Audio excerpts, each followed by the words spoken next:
Olá, Floripa, olá, Brasil, olá, mundo, eu estou aqui, André Patunas, este é o programa Vida Inteligente. Trazendo hoje, já pela segunda vez, nosso querido amigo, novo amigo que nós temos aqui. A gente nem sabia que tinha um novo amigo, mas a gente vai se reencontrando, né? Eles estão em diversos lugares espalhados pelo mundo aí. Nós estamos trazendo de novo Carlos Cardoso Avellini, ele é jornalista, teosofista, ele é o dono, o owner da Filosofia Esotérica, uma página vocês não imaginam, acho que são 1.500 textos de primeira linha sobre teosofia. Enfim, nós estamos trazendo ele novamente para a gente falar sobre um tema que é muito legal. Nós estamos a 9 dias agora do Natal, então nós vamos falar uma questão: e se o Cristo voltasse? E se o Cristo voltar neste Natal? Todo mundo sempre espera, né? Principalmente os cristãos, né? Essas pessoas ficam esperando a volta do Cristo, né? Então, e se o Cristo voltar nesse Natal? E fora isso, nós vamos falar de outras questões. Aguarde, deixa eu chamar ele para a sala. E aí, Avellini, como é que você está? Prazer ter você novamente aqui conosco no Vida Inteligente. Tudo bem? Tudo ótimo, beleza. Como é que vão essas terras lusitanas? Ora, poxa, tudo tranquilo. Tranquilo, né? Tá aí. Ô, Avellini, hoje o ser humano ainda tem um certo tabu ou desconhecimento. Cada um tem a sua concepção, né? Porque ninguém esteve cara a cara com isso, ou ninguém sabe, não sabe qual é. Quando a gente fala em divindade, né? Divindade, eu sei lá o que é divindade. Divindade, na minha concepção, é aquilo que me incutaram na cabeça desde quando eu nasci. Ou as religiões, ou a escola, ou os amigos lá falam: divindade é alguém que está lá em cima, em algum lugar, e que a gente tem que reverenciar, tem que fazer uma série de coisas, e você tem que ficar quietinho, porque ou as pessoas que te passaram essa informação sabem das coisas, então é melhor obedecer quem aparentemente sabe. Vamos começar então a nossa conversa de hoje, falar um pouquinho desse aspecto da divindade. Todo mundo espera a divindade, todo mundo espera um salvador, todo mundo espera um ser superior para nos dar orientação, para nos dar salvação. Cada um espera dessa divindade alguma coisa em seu benefício, vamos dizer, né? Que afinal, mesmo que seja para o planeta, eu estou no planeta, então é em meu benefício e dos meus semelhantes. Qual é a sua concepção, qual é o seu ponto de vista sobre essa questão? Eu acho que, em primeiro lugar, a gente podia dizer que uma das muitas e muitas maneiras de definir o que é uma divindade, eu diria que a divindade é, entre outras coisas, aquilo que suspende a minha noção de espaço e tempo de uma maneira agradável, sem que eu perca a minha noção de eu, mas, ao contrário, dissolvendo suavemente até certo ponto, sem perder essa noção de eu, no nós, no todo, no sempre, em qualquer parte. Tá? Ou seja, a fusão com o todo sem perder a noção completa de que eu faço parte do todo. Tá? Eu acho que isso seria uma razoável noção, entre muitas outras, do que é a divindade, do que é a experiência do divino, do ponto de vista prático. Tá? Isso também entra como definição da prática da presença divina.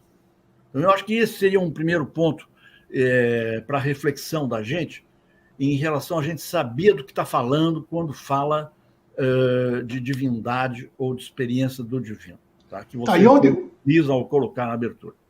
Tá, então onde é que eu vou buscar isso aí? Você falou bonito, eu concordo com o conteúdo do que você falou. Mas para você vivenciar o que você falou, eu preciso ter um certo nível de consciência.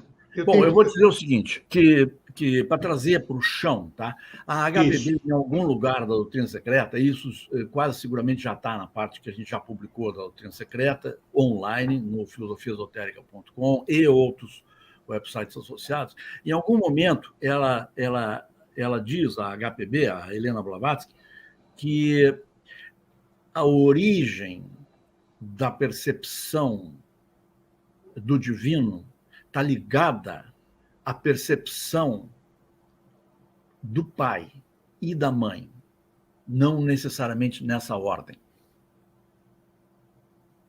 na vida do bebê. Tá?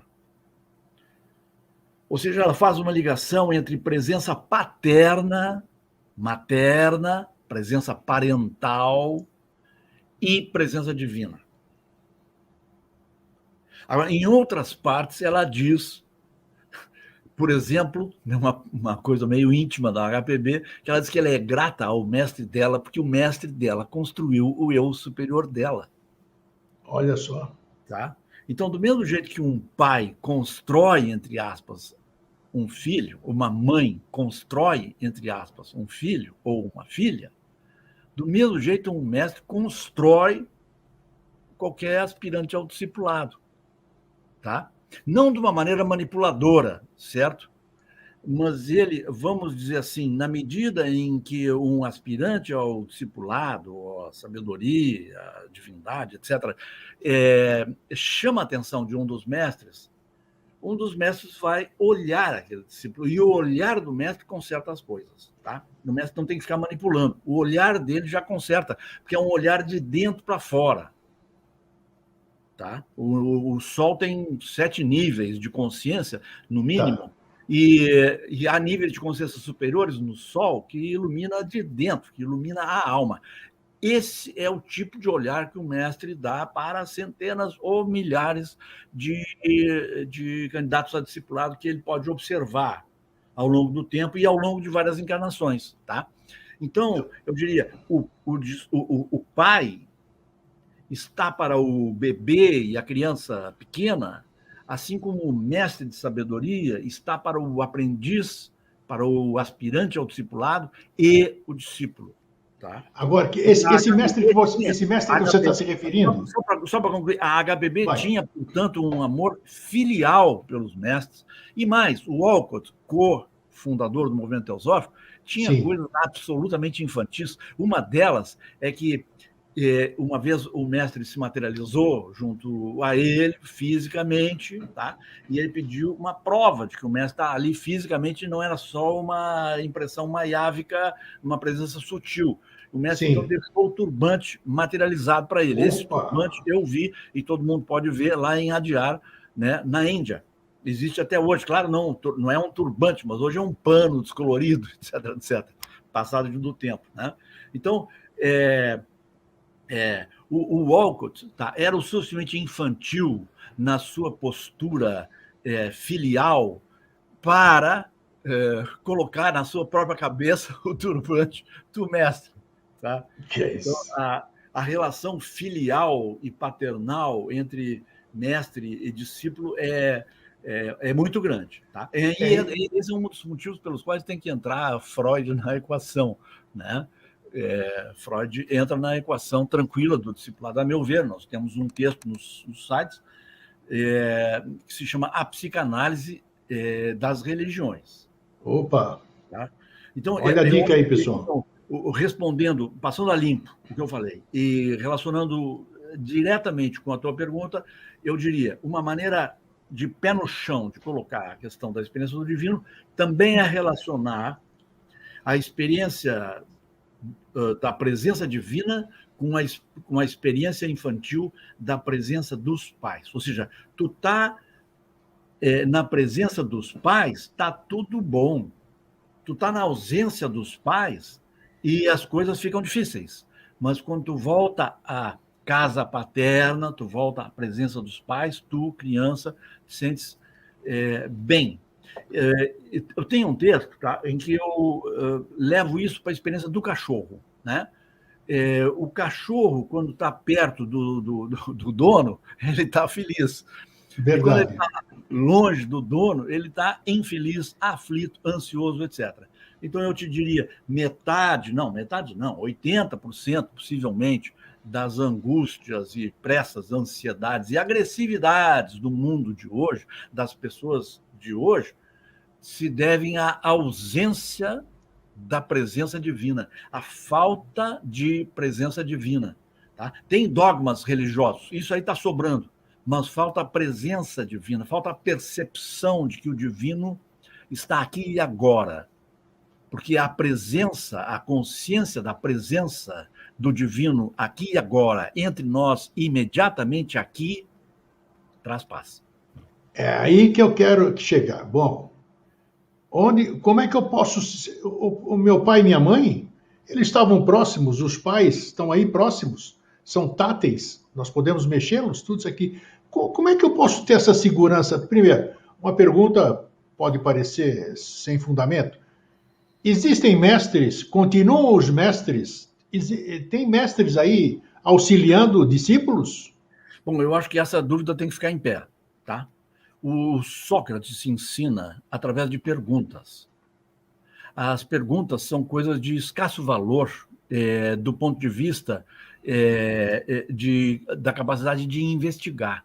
E o mais importante de tudo não é achar que encontrou a verdade, mas é investigar a verdade. Para investigar a verdade, a gente precisa ter dúvidas. Agora, as dúvidas corretas. Não dúvidas que sejam ceticismos disfarçados, Claro. uma certeza subconsciente de que é tudo falso, de que não tem esperança, de que eu sou uma porcaria, etc, etc. Esse tipo de balela do subconsciente é simplesmente poluição emocional que ataca as pessoas por baixo do plano consciente. Tá? Agora, a verdadeira dúvida é uma dúvida instigante que nos ensina e nos impulsiona para buscar o melhor. Tá? Então, aí, as certezas, muitas vezes, não sempre, as certezas, muitas vezes, paralisam a mente. O cara começa a fingir para si mesmo que já sabe tudo. Tá? E aí ele substitui a certeza pela opinião. Ele substitui o conhecimento pela opinião. O cara não sabe nada, mas tem opinião sobre tudo. É verdade. Então, por isso é que tu vai encontrar nas cartas dos mestres de sabedoria a ideia de que não interessa que as pessoas acreditem nos mestres. Assim como tampouco é interessante que as pessoas neguem com absoluta certeza a existência dos mestres. O ideal, diz o mestre, é que haja uma dúvida e uma vontade de investigar. Tá? Aí o cara vai ver que a tradição dos imortais está lá no taoísmo, que a tradição dos adeptos, dos rishis, está lá no hinduísmo, que o conselho dos anciãos está lá na Bíblia cristã e judaica, e assim sucessivamente. Vai ver que os profetas do judaísmo, né, correspondem aos adeptos. Vai ver que os profetas tinham 900 anos de idade, que é mais do que a gente sabe que um mestre vive. Né? A gente tem informações de que um mestre pode viver aí 300, 400 anos numa boa. A partir daí, ele, entre aspas, nasce num novo corpo, sem morrer, entre aspas, num corpo velho, transfere a consciência e está tranquilo. Né? Então, vamos dizer assim, não cabe ter certezas, cabe um espírito de busca. A certeza deve ser, sobretudo, lá no coração da gente.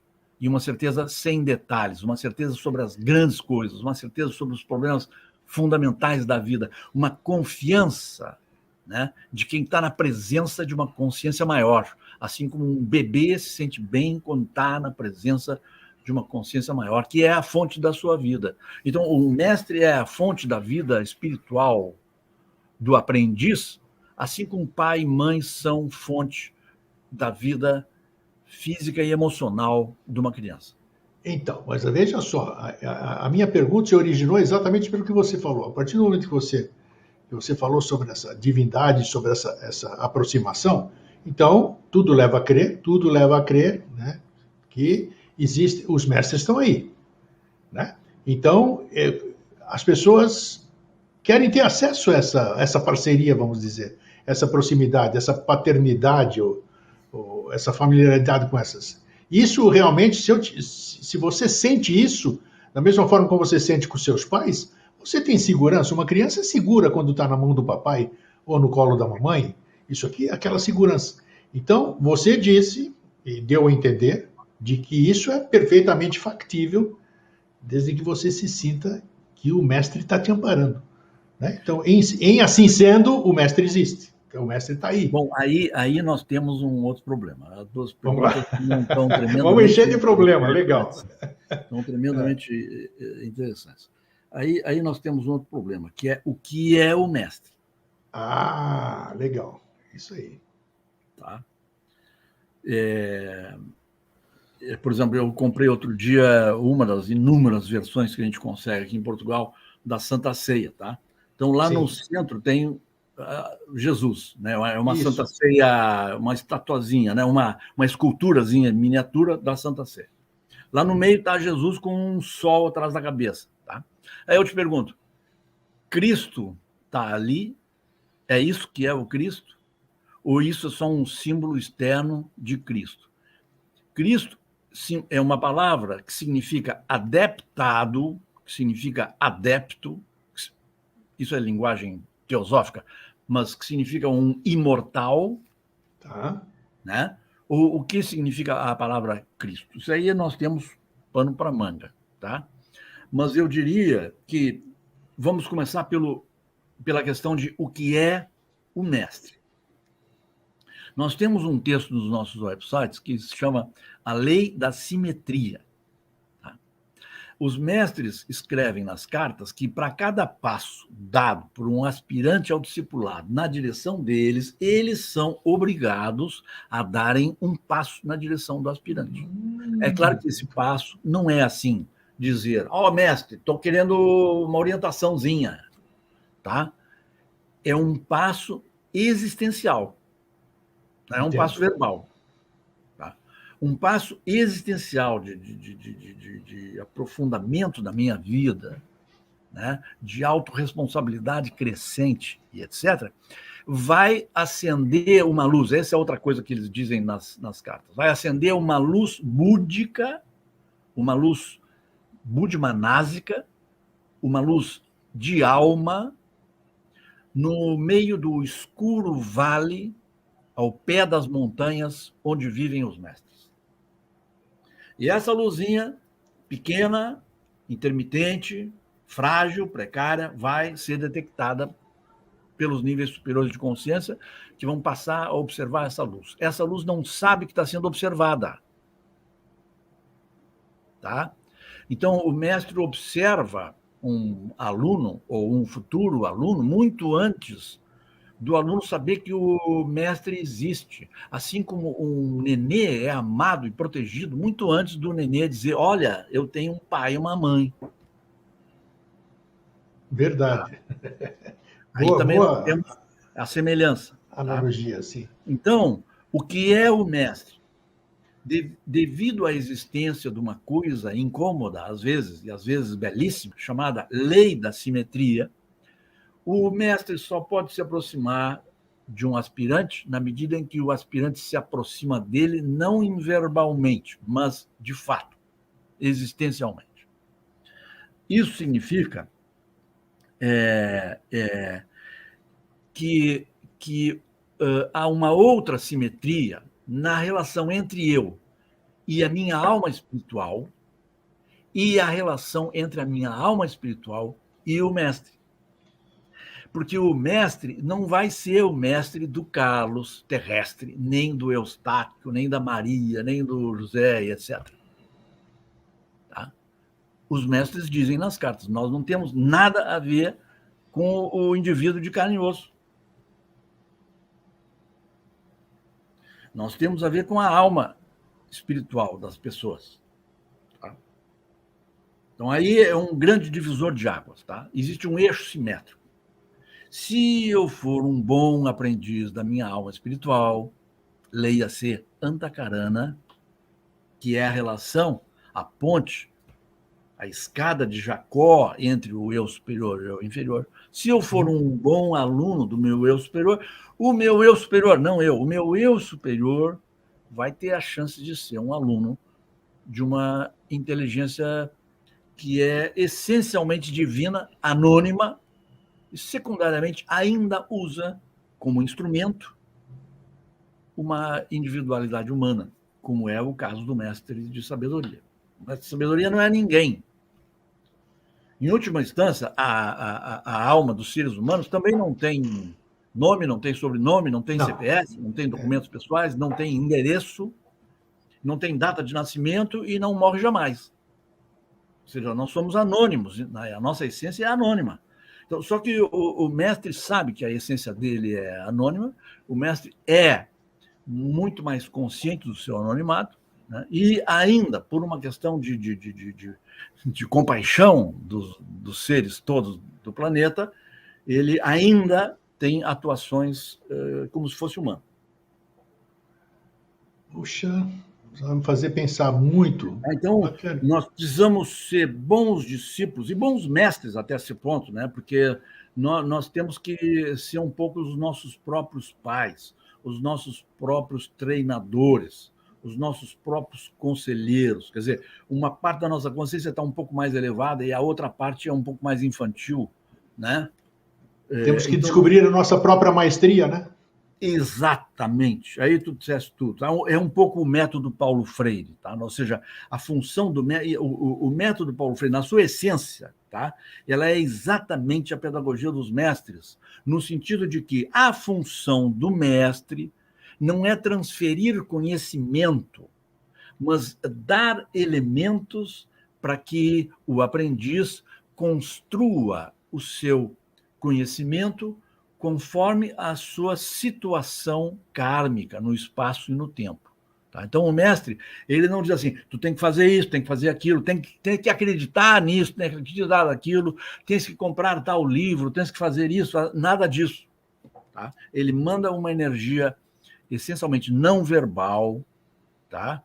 Isso quando chega na etapa dele inspirar uma pessoa. Mas, sim, essencialmente, vamos deixar isso de lado, essencialmente ele manda energias, né, como diz a Carta de 1900, que a gente já falou noutra conversa, ele manda energias elevadoras, inspiradoras, que vão chegar de diferentes maneiras a pessoas variadas. Tá?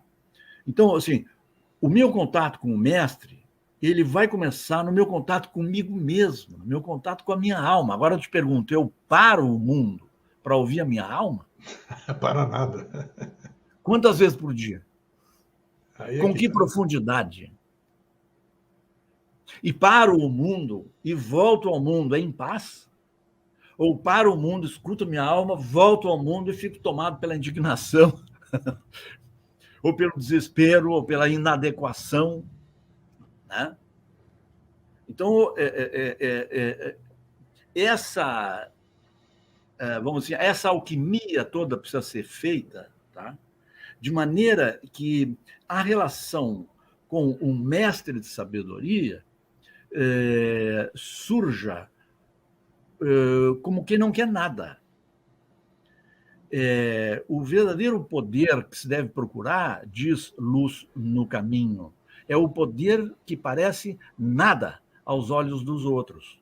O verdadeiro contato com o mestre de sabedoria é aquele contato que parece nada aos olhos dos outros e até a mim mesmo. Mas eu sei que está lá, mas parece que não está. E é um contato cuja âncora, cuja base, cujo alicerce é a minha capacidade de ouvir a minha alma, de maneira imperfeita, precária, intermitente, insegura, incerta, mas insistente e constante, tá? E progressiva. Tá? Muito bom, é de se pensar bastante. Você está dando grandes dicas. Eu quero saber o seguinte. Fala. A HPB, só uma coisa. A HPB, tá? Ela diz, num texto que eu cito no meu artigo A Prática da Presença Divina, ela diz que todas as hierarquias do universo estão presentes em cada ser humano. Isso diz tudo. Isso diz tudo. Ou se não diz. Agora cabe a cada um descobrir isso em si, né? Exato. E nós temos várias vidas, não tem pressa, não precisa ser semana que vem. É isso aí. Bem lembrado. Escuta, primeiro, antes da gente chegar no tema principal, que é e se Cristo voltar neste Natal, você escreveu uma coisa interessante que você tinha compartilhado comigo e eu li atentamente, e eu quero usar isso aqui um pouquinho mais, que é a prática da presença divina. É o que nós estamos falando agora. Como é que eu pratico essa presença divina? Vamos usar o título do seu brilhante artigo aqui. Como é que eu pratico? Você deu a consciência disso, que foi muito legal. A percepção de que você deu os caminhos para se buscar isso. Você deu a orientação, os elementos, as ferramentas. Agora, Como é que eu pratico, olha só, como é que eu pratico essa presença divina? Prática. Olha, eu vou dizer uma coisa que está me ocorrendo agora, como resultado do nosso diálogo até agora, tá? Claro. E que tem a ver também, de novo, com a lei da simetria. Eu estou transformando isso numa meditação, numa contemplação sobre a lei da simetria. As coisas andam por pares na vida. Tá? Então, se eu quiser praticar fazer a prática da presença divina, além de tudo que está escrito sobre o tema nos nossos sites, tá? Eu diria o seguinte: não há presença divina a não ser na medida em que houver purificação da mente e sinceridade. Por quê? A sinceridade desobstrui Antakarana, porque a sinceridade, quer dizer o que eu penso. Mas é encrenca. Claro que é encrenca, eu vou entrar nessa. Tá? Dizer o que eu penso, tá, é uma coisa tremendamente encrenqueira. Tá? Sem dúvida. E, vamos dizer assim, Jesus foi, na lenda do Novo Testamento, dos evangelhos, Jesus foi crucificado por isso. Né? Porque era um cara demasiado sincero para né, politicamente pegou mal, né?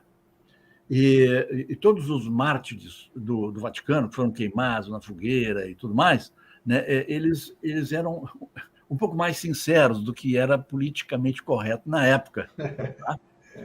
Então, aí eu te pergunto, como é que eu vou conseguir ser sincero, sendo que a sinceridade é o atestado kármico, a certificação kármica da minha capacidade de procurar a verdade, porque eu não vou poder ser mentiroso e procurar a verdade ao mesmo tempo. Posso? Não posso. Não. Tá? Então, se eu quiser dar um primeiro passo na busca da verdade, eu vou ter que parar de ser calculista, parar de ser mentiroso, parar de ser deliberadamente ambíguo com o que eu falo e começar a ser sincero. Agora, se eu for sincero em relação a isso, aquilo outro, eu vou ser, politicamente, eu vou enfrentar uns probleminhas. É ou não é? Muitos. Tá? A solução para isso são duas. A prática do silêncio, que é uma velha recomendação da tradição esotérica, religiosa, mística, etc. A prática do silêncio. Tem que falar menos, em primeiro lugar. Tá? Porque o silêncio não corta a sinceridade. Tem que falar menos e tem que purificar a mente, purificar o pensamento. Se eu tiver pensamentos puros, eu vou poder aumentar radicalmente a taxa de sinceridade. Por exemplo, nos meus irmãos de caminhada, nas pessoas que eu conheço, tá? Na medida em que eu me aproximo do meu eu superior, eu vou ficar muito mais sensível, tanto ao que há de bom quanto ao que há de errado nos meus irmãos de caminhada. E o jeito de eu não pensar nos defeitos deles de maneira exagerada é eu lembrar de olhar para eles do ponto de vista do meu eu superior e olhar para eles do ponto de vista do eu superior deles. Ou seja, uma espécie de namastê consciente e permanente. O eu superior em mim saúda o eu superior nos meus irmãos. Ou seja, eu elevando o meu nível de consciência, eu vou poder ser sincero. Agora, se eu ficar lá embaixo, no nível de consciência do eu egoísta, egocêntrico, competitivo e etc., é claro que eu não vou poder jamais abrir a boca sem ser mal educado. Tá? Então, aí entra, não é a prática do perdão, mas a prática do discernimento e a capacidade de ver os seres humanos todos como, vamos dizer assim, aspectos externos de almas espirituais. Se eu reconhecer que todos têm alma espiritual, eu vou mais devagar com as críticas. Não quer dizer que eu não deva exercer o dever da crítica, porque a crítica é importante e é necessária, mas ela deve ser calculada a causar o mínimo de dano e o máximo de ajuda. Tá? Então, tu perguntaste, né, de que jeito eu posso, vamos dizer assim, avançar na questão da prática da presença divina no Exato. mundo de hoje, tá? A prática do silêncio ajuda, a prática do pensamento positivo ajuda, e ver a todos como aspectos do grande todo universal ajuda também. Tá? Eu acho Para isso, eu tenho que ter uma autoimagem correta. Tá? Isso aí é que tá. O Maxwell Maltz escreveu algumas coisas fundamentais. Ele tem alguns livros, tem pelo menos um texto dele. Como é que é o nome dele? Como é que é o nome que você citou aí? Maxwell Maltz. Maxwell é M-A-X, Weld, W-E-L-L, e M-A-L-T-Z, Maxwell Maltz. Se botar Maxwell Maltz nos nossos sites, né, ou a palavra autoimagem, tu vai provavelmente chegar nele. O nome chega lá direto. Mas ele escreveu coisas fundamentais sobre autoimagem, tá? Colocando o que eu acho que é perfeitamente coerente com a teosofia clássica, embora ele seja do século XX, ele é um cirurgião plástico, tá? que chegou na filosofia e chegou corretamente na filosofia. Então, depende da autoimagem que eu tiver. Será que eu tenho uma autoimagem de mim como ser que é fundamentalmente eterno, fundamentalmente espiritual, fundamentalmente verdadeiro e secundariamente, né, capaz de errar, iludido pelos 5 sentidos materiais, etc, etc, né? Ou será que eu sou um cara que lá no meu subconsciente acho que eu sou uma porcaria e tem que provar para os outros que eu sou mais porcaria que eles, e etc, etc. Tá? Então, se eu tiver contato, se eu for dono de um contato forte com o meu eu superior, tá? Eu vou ter prazer em perceber que eu não sou nada, mas que ao ser nada é como se eu fosse a lei universal. Mas essa busca que você está falando, ela causa, eu entendo uma parte do que você está falando, porque para você entender, você tem que vivenciar isso. Se você não consegue vivenciar o que a pessoa está falando, para você não vale nada, vamos dizer. Mas quando você começa a sentir, é interessante, você sofre um choque, não sei como é que eu posso definir, muitas coisas a gente não pode definir através do verbo, né? Mas realmente eu, por exemplo, quando eu chego perto de alguma das coisas que você acabou de dizer, eu me sinto um ser inferior, porque quando eu constato todos os defeitos que eu vejo em mim, eu acho que eu estou mais longe do que eu pensava. Quer dizer, já é um... aí você está entendendo o que eu quero dizer? Aí voltamos à simetria. Tá? Quer dizer, vamos ver se eu consigo fazer um desenho aqui para... Vamos lá, vamos ilustrar.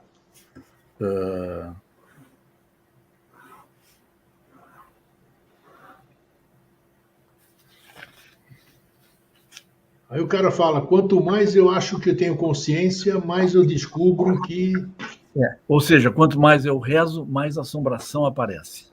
Falou tudo, exatamente isso. Tá? Então, vamos imaginar isso aqui, tá? Vamos ver se eu consigo... Tá, isso aí é o jogo da velha, vai, o jogo da velha. Aparentemente é o jogo da velha, tá? Mas é o seguinte, aqui em cima, vamos ver se eu boto a mão no lugar certo. Tá, no quadrado, aqui, na parte de cima, tu tem o divino. Tá? Isso, tá bom. Na parte de baixo, tu tem o subconsciente. Na parte de baixo, lá embaixo, tá, ok. E no meio? E na parte do meio, tu tem a meia cancha, tu tem o que é o humano. Tá? Divino, então, subconsciente e humano. Exato. Ou o animal embaixo, o divino em cima e o humano no meio. Ok. Tá? Ou, agora eu vou pegar para onde eu quero ir. Tu tem o divino em cima, o consciente, tu tem o divino ou supraconsciente em cima, o consciente ou humano no meio e o subconsciente ou animal embaixo. Tá? Então, agora tu pega a parte do meio do desenho e imagina que isso aí é um canal potencial, tá? É uma tacarana potencial que está cortado em duas linhas, tá bom? Sim. Então, tu tem, eu sou o eu, tá? Eu sou a noção de eu. Vou fazer uma bolinha aqui no meio da coisa, tá? Ok, ok. A noção de eu está ali no meio. Ele está separado pelo divino, está separado do divino, está separado do supraconsciente por uma linha, certo? E está separado do subconsciente por outra linha. Por isso que é subconsciente, não é consciente, tá? Então, o consciente está ilhado.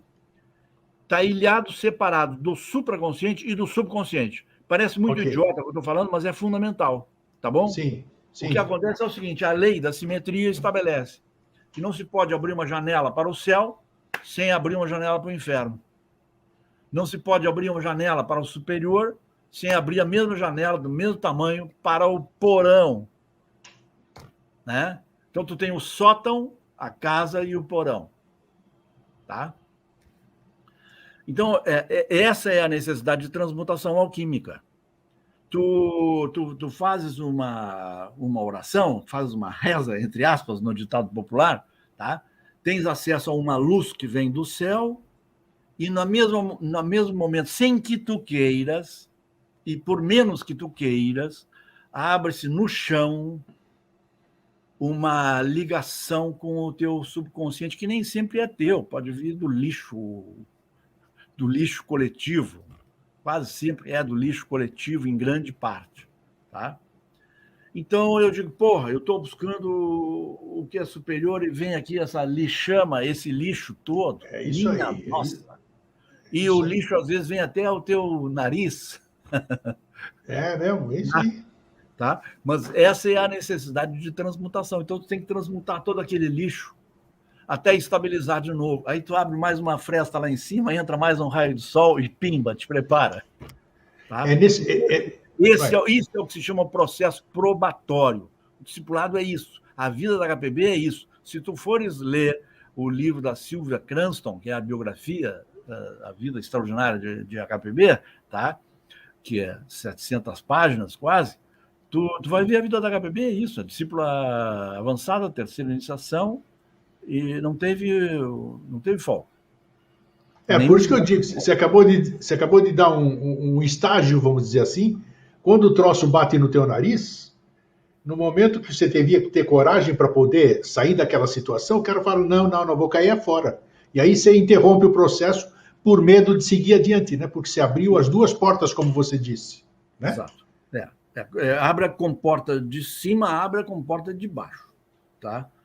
E daí cada um vai descobrir na sua vida como é que vai poder lidar com o aspecto probatório. A HPB também escreveu no memorando preliminar à escola esotérica, tá? Que é impossível o discípulo, ou aprendiz, ou aspirante ao discipulado avançar no caminho sem desafiar e arcar com a ignorância coletiva. Conforme o grau de evolução dele, ele vai ser, entre aspas, desafiado pela ignorância da sua cidade, da sua comunidade, do seu país ou da humanidade toda. Tá? Quanto mais avançada for a alma, mais ela vai ter que lidar com a ignorância da humanidade toda. Isso está contemplado e está descrito na lenda de Jesus Cristo, porque, obviamente, ele morreu, né, para expiar, para purificar, para resolver o problema dos pecados da humanidade como um todo. Por quê? Porque a vida dele, né, a lenda da vida dele, narra as grandes iniciações. E nas grandes iniciações, né, os iniciados morrem, certo? Morrem para resgatar a humanidade dos seus erros. Ou seja, em outras palavras, é aquela coisa da HPB. O discípulo tem que arcar, né? E é inundado, e é invadido, e é desafiado pelo conjunto acumulado da ignorância humana. Caramba. Por isso que o discipulado não é uma coisa fácil. Você tem que abdicar de uma série de coisas, né? Abrir espaço para outras. Então, é um caminho... É muito desagradável renunciar à ignorância, viu? Com certeza, claro que sim. Agora, eu vou entrar na chamada que eu fiz que é parte de um artigo seu sensacional. Eu vou entrar na chamada que as pessoas receberam pela mala direta. Quem não está na mala direta não recebeu. Então, eu quero o tema de hoje, que foi muito bom esse prólogo que nós fizemos, exatamente para... bastante forte. É, bastante forte, você disse tudo, mas importantíssimo e, nossa. Então, vamos lá. Você recebeu o seguinte: para investigar o que ocorreria de fato se Jesus reaparecesse nessa próxima véspera de Natal, daqui a 9 dias, o primeiro passo consiste em resgatar um texto clássico. O escritor russo Fyodor Dostoiévski descreveu em 1880 como teria sido o retorno físico do Cristo durante o século XVI. Ao escrever o relato intitulado O Grande Inquisidor, Dostoiévski pode ter sido inspirado desde níveis superiores de consciência. Já vamos tratar isso já. Esse pode é bondade minha, tá? Porque quem chamou atenção para esse texto é o próprio Mestre de Sabedoria. Então, claro, mas eu havia isso. Mas está legal, está indo bem. Um Raja Yogi dos Himalaias não só pediu que o trecho fosse traduzido do russo e publicado em inglês por Helena Blavatsky em 1881, mas também escreveu em uma carta para um discípulo leigo o seguinte: a sugestão de traduzir o Grande Inquisidor é minha, porque seu autor, sobre quem já pesava a mão da morte enquanto escrevia, deu a descrição mais convincente e mais verídica jamais escrita da sociedade de Jesus. Está contida ali uma grande lição para muitos e mesmo você poderá tirar proveito dela.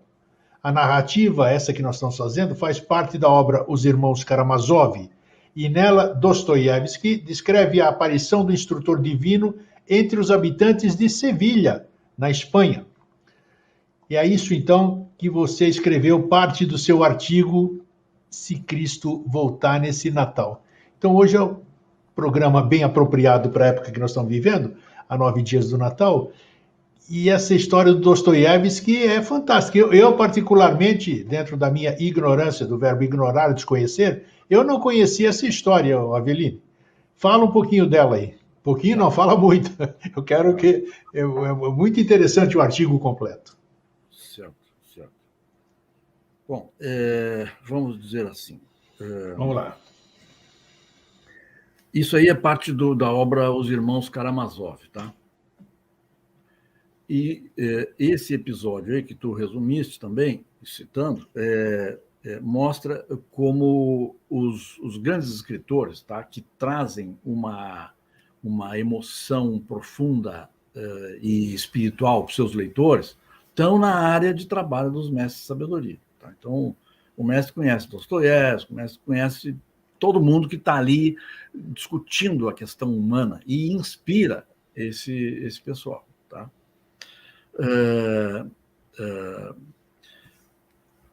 O que eu fiz nesse artigo, entre outras coisas, tá, foi trazer essa narrativa do Dostoiévski lá do século XVI, em que ele ambientou a história em Sevilha, na Espanha, como tu colocaste, trazer isso para Nova York, na sede da ONU.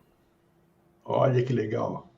Então, vamos dizer, o que aconteceria isso se um dos mestres de sabedoria dissesse: olha, eu vou fazer de novo aquele teste que foi solicitado pelos nossos discípulos ingleses, né? E vou fazer de novo aquele teste de aparecer diante do mundo externo, tá? E vou aproveitar a memória coletiva do episódio da suposta volta de Jesus e vou aparecer com as características do Jesus no meio do trânsito, naquela avenida que fica na frente do pátio da frente da sede da ONU, tá? Então, o mestre, vamos dizer assim, Jesus está levitando a 3 metros do chão, a 5 metros do chão, com aquela veste clássica, né? A 5 metros do chão, acima dos carros. Os carros param, as pessoas saem dos carros. Jesus está presente não só fisicamente, Jesus está presente emocionalmente. As pessoas começam a chorar, se ajoelham e chega a SWAT, chega a Polícia Federal. A emoção baixa. Ali ele já tinha tido tempo de curar alguns cegos, de curar alguns paralíticos. E havia uma onda de compaixão universal, de êxtase, tomando conta de Nova York.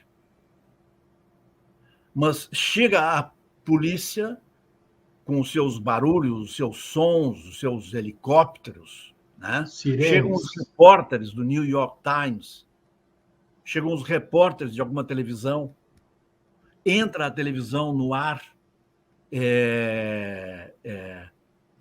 ou seja, chega o karma humano e interrompe a experiência. Do mesmo jeito que em Sevilha chegou o Grande Inquisidor, que é o título da narrativa do Dostoiévski.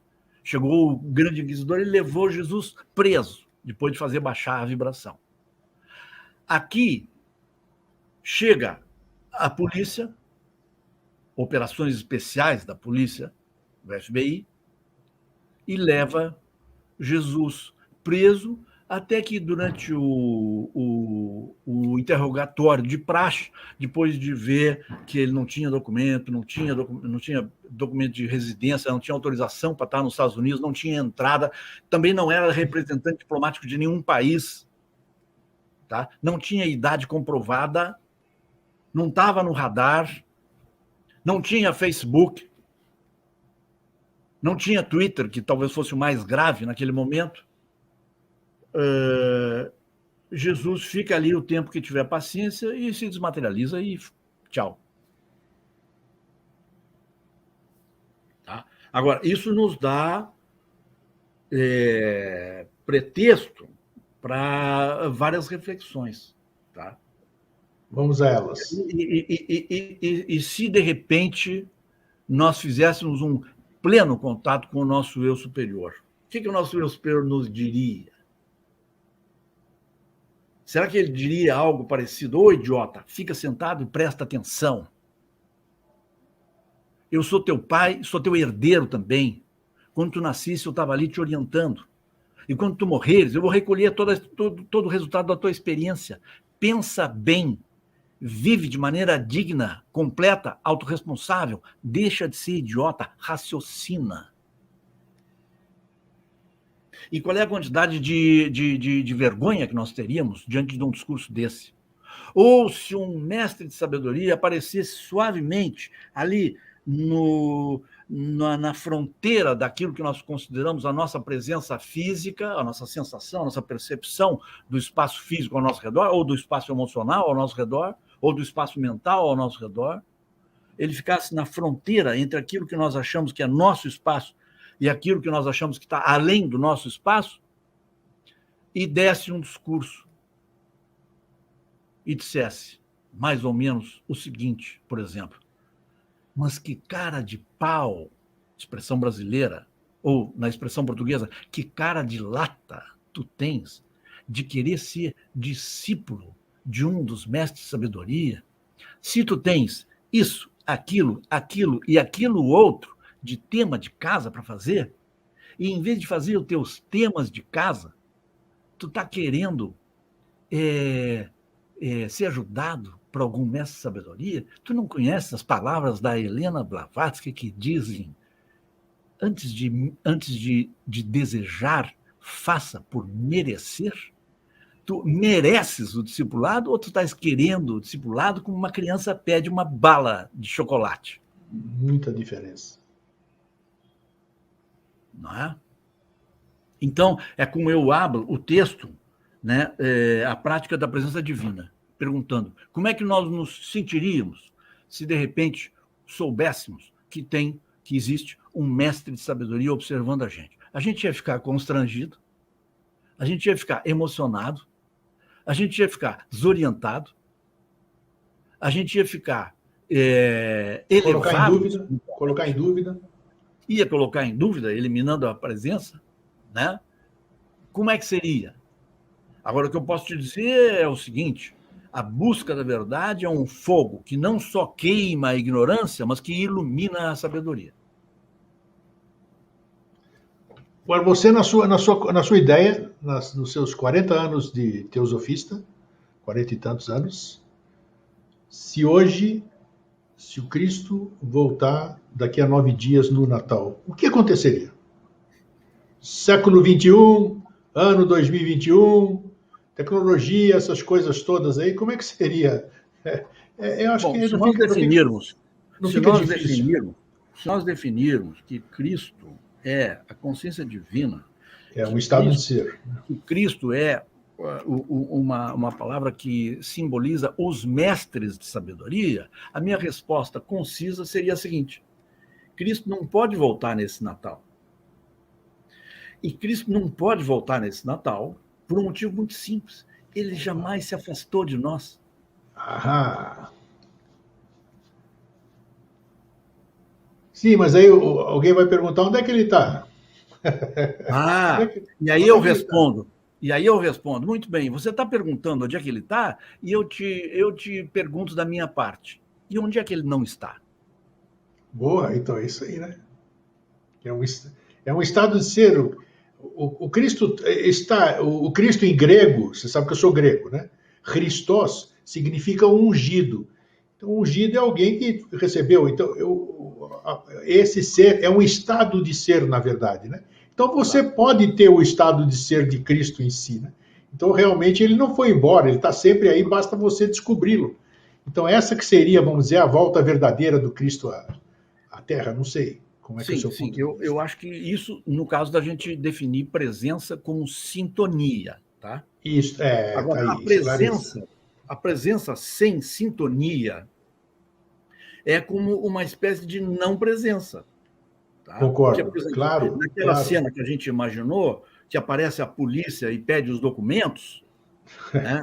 Aparece o Departamento de Operações Especiais da Polícia Federal dos Estados Unidos e exige documentos. Isso no país super cristão, né? Que é os americanos, né? Claro.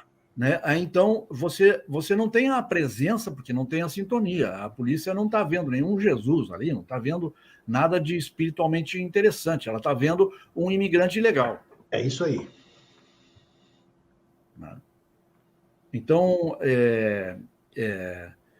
vamos dizer assim, agora também é útil, tá? Eu acho que a história do Dostoiévski, que eu procurei adaptar como um exercício de prática da presença divina para o tempo atual, é útil, sobretudo, para a gente observar como funciona a reação contra a presença de um sábio. Boa. E na origem dessa recomendação que o mestre faz para que o Alfred Sinnett leia essa narrativa, na origem disso está a série de pressões exercidas pelo Alfred Sinnett, discípulo leigo inglês, jornalista também, tá? Pedindo que o mestre fizesse materializações de xícaras, materializasse isso, materializasse aquilo. Né? Ele queria que o mestre materializasse em Londres um jornal da Índia ou na Índia um jornal de Londres em poucas horas, tá? Que naquele tempo dependia de navio, né?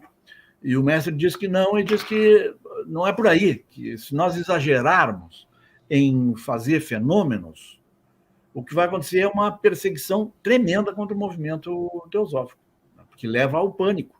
Se você aumenta as evidências de algo para o qual as pessoas não estão preparadas, o que tu fazes é gerar pânico e ódio e desespero. Né? Então, tem que ser suave. A voz da consciência deve ser suave, deve ser gradual e uma voz mais ou menos silenciosa. Ela deve sugerir coisas, não adianta querer empurrar a ponta de faca goela abaixo. Tá? Então, foi nesse contexto que o mestre, né, um pouco que ilustra o que aconteceria se, de repente, um mestre de sabedoria, né, começasse a discutir todas as coisas do cotidiano na Índia daquela época, né, ou na Inglaterra daquela época. Não tem condições. Os mestres vão ter que sempre contar com os aspirantes à sabedoria para passar uma coisa suavemente. Bom, nós estamos quase terminando aqui, e nós estamos agora, repito, a 9 dias do Natal. É a época que as pessoas se desarmam, né? Quer queira ou quer não, é uma época que não interessa, hoje virou tudo comercial, esquece-se o verdadeiro sentido de Natal, o que Natal quer dizer e tal. Só um pouquinho. 9 dias dá uma novena. Se você está vendo isso em 9 de março de 2031, não importa. Sim. Nos próximos 9 dias você pode fazer essa reflexão. Perfeito, é isso aí que eu quero chamar. Então, ela é mais propícia por estarmos tão próximos do Natal, que o Natal tem toda uma história, uma energia, uma maia, não importa. Mas é que as pessoas estão mais abertas, menos violentas, sei lá como é que eu posso definir.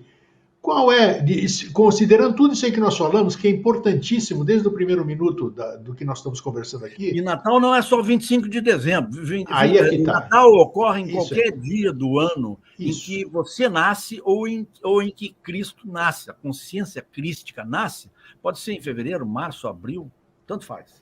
Então, eu quero aproveitar esse momento para que você dá uma dica, vamos dizer, em tudo isso que nós estamos aproveitando que o tempo está bom, está propício para esse tipo de reflexão que nós falamos hoje durante 1 hora. Que dicas você dá? Que sugestões você dá? Cada um, claro, dentro do seu livre-arbítrio, faz o que bem entender com o que você vai falar. Claro. Mas esse momento aí, o que as pessoas podem fazer por si mesmas? Bom, eu acho que valeria a pena citar São Francisco de Assis e dizer: é morrendo que se nasce para a vida eterna. É morrendo para as ilusões do eu inferior que nós nascemos para a verdade que é percebida pelo eu superior. É morrendo a ignorância que nasce a consciência crística em nós. Você tem uma literatura, vamos dizer, que seria um start, um início para que as pessoas possam fazer? Eu quero fazer um monte de coisa, mas eu não sei por onde começar, eu não sei como é que eu posso fazer uma autoanálise minha, como você disse durante o programa, né? Como é que é? Então, existe alguma leitura, pode ser um artigo seu, pode ser algum livro que você recomende, que dê de uma forma inteligível. Bom, os primeiros passos para isso. O primeiro passo, ele ocorre ali onde cada leitor nosso está. Então, eu não posso, tá, passar uma compota, né, uma coisa fechada em uma lata, dizendo é isso aqui o pacote. Tá? Mas aí é que entra a questão de cada um ser o centro da sua própria aprendizagem e, de uma certa maneira, cada um ser o seu próprio mestre e seu discípulo. É o princípio da autorresponsabilidade. Agora, se os nossos ouvintes que estão pensando junto com a gente agora, nesse momento isso. Já não é só o dia em que esse programa está indo ao ar pela primeira vez, mas qualquer momento que esse programa for observado, ouvido, né?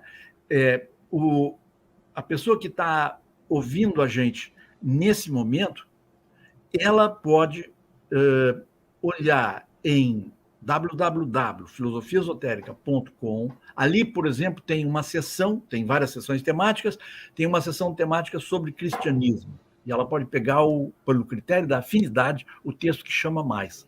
Ou ela pode ir para qualquer seção e pegar o texto que chama mais, entendeu? Ou ela pode ir na pesquisa do site e botar lá a palavra que chama mais. Por exemplo, se ela está enfrentando um sofrimento, nós temos vários textos e uma relação de textos sobre a dor humana e a vitória sobre o sofrimento. Tá?